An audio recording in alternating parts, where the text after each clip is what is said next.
Sexual tension is when one or both people feel sexual desire but don't act on it in the moment, if ever. There's tension in the air because you're both kind of aroused. You know what's really going on. And it feels like there's a secret hot little game that only the two of you know about. So how do you create that desire in the first place? Here are 8 ways on how to build a sexual tension with any woman. 1. Position yourself closer to her. We naturally stand close to people we feel connected to. We get shoulder to shoulder with our buddies at a bar or sit next to family on a couch. It also works in reverse, though. We start to feel connected to those who we allow into our physical space. The influence of proxemics has been studied extensively. When we are within 4 feet of someone, we automatically spark a more personal connection. The key is that you want to get close to a girl in a non-threatening manner. If you've just met and you're standing a foot away facing her head on, that feels intimidating.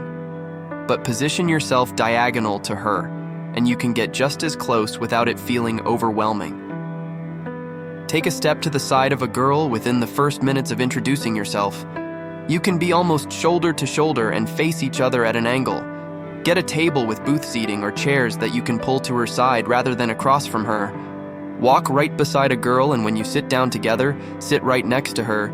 Don't leave an awkward 6-foot gap. Finally, being physically close has many other benefits. In loud environments, it's easier to hear each other without awkwardly leaning in. People are more likely to open up when they feel they have a private bubble with you. And most of all, you can start touching each other in natural ways rather than trying to clumsily reach across a table. 2. Maintain physical contact a little longer. When you and a woman are getting to know each other, you'll often casually touch. That may be a quick hand on the arm to emphasize something or on the shoulder while laughing at a joke. So as you build a connection, your touching should follow along. Halfway into a date, you're fascinated by a story she's sharing, so you rest your hand on hers for a few extra seconds while listening. Maybe you're sitting and your legs keep grazing against each other. At some point, let your leg rest against hers for 5-10 seconds while chatting. When you say goodbye or see her again for a second time, you might hug her for a tiny bit longer. Just a few extra seconds can signal your strong romantic intent. She can experience how good it feels to be close to you and desire more of it. 3. Lower the volume of your voice and slow it down. The tone, speed, and inflection of our voice subconsciously communicates a tremendous amount of information. And a single word or sentence can have very different meanings with slight adjustments. You can apply this principle to create a mood of sensuality and sexuality. Let's say you're with a girl in a more intimate environment like a dark restaurant on a walk or at one of your houses. Try lowering your speaking volume, even to an almost whisper, as you sit or stand closer together. Speak a little slower too. Doing this coincidentally makes your voice have some roughness or graveliness, which women find irresistible. She'll get the vibe you're feeling more close to her and you want to keep getting more personal. It'll encourage her to start communicating that way to you and pump up the mutual attraction. 4. Smile at her and hold your gaze. You've been chatting with a woman for a while. While she's talking, smile at her and look deep into her eyes. Try to notice the color of her iris. Maintain eye contact for a few seconds longer than you normally would. She's going to start to be curious about what's got you so captivated and if you're starting to feel attracted to her. Again, it gets her mind racing about what's to come. 5. Check out her lips. We often do this subconsciously when we're attracted to someone or want to kiss them. But some men struggle with a lot of anxiety or shame around showing interest. So they actively avoid checking out those women so they don't come off as creepy. But doing this can really show a lot of confidence and have women eagerly waiting for your next move. It drives a lot of women wild. As things get more personal and flirtatious in conversation, slowly move your gaze down from eyes to her lips for a couple seconds and back up again. It's a small but bold way to signal you want to kiss her. 6.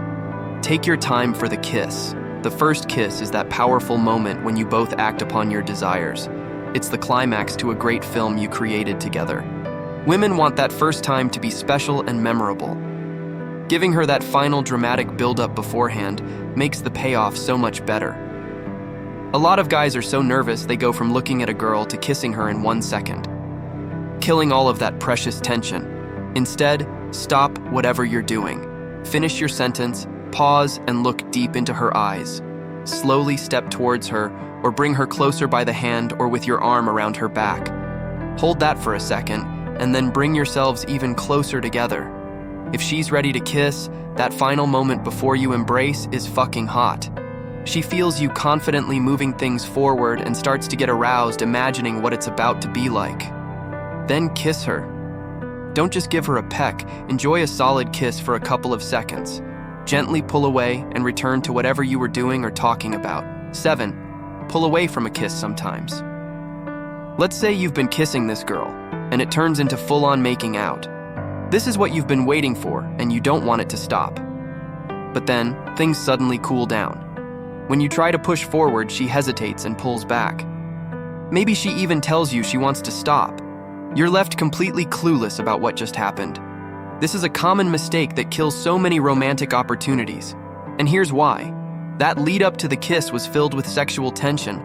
By continuing to kiss without a break, you lost the intrigue and mystery. Instead, you're much better off kissing for a little while and then pulling away. When you're the first one to break it off, you show her that you're not just trying to get laid. A break also gives her time to reflect on how amazing that felt and how excited she is to do it again. And each time you return to kissing, you can get more and more passionate. Soon enough, things often lead themselves into the bedroom. 8. Don't rush through foreplay. So you've now kissed and are back at one of your places. You know she's feeling it, and it's on. Unfortunately, a lot of guys take that for granted. You're a man, you're aroused, and you're good to go. So you figure she's feeling the same way, and you want to get down to business. You start making out and try to pull off her clothes. She pushes you away and tells you she's not ready. And even though you were right that she was into you and ready to hook up, you were wrong to think that sex was immediately guaranteed. Especially when it's the first time, having sex stirs up a lot of emotions. Women can feel self-conscious about their bodies, worry about being judged, and even be concerned about their safety with a stranger.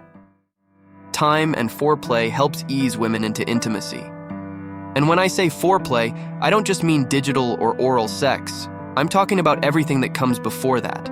Sit close to her so she can feel your body against hers. Gently run your hands over her clothes and tease her with your fingertips. The point is that most women want at least 10-15 minutes of build-up before having sex. So take your time. With each touch, each kiss, each undressing, you rev up that tension. You give her time to get comfortable, which allows her to get even more aroused. It'll often get to the point where she can't take it anymore, and she has to have you. Sometimes women just say fuck it and start tearing your clothes off themselves. Of course, some women will still get cold feet and change their minds. That's normal. But if you're consistently encountering women who pump the brakes in the bedroom, you might want to take a more restrained yet confident approach. Sometimes finesse is key. You wouldn't use a sledgehammer to hang up a picture frame, would you?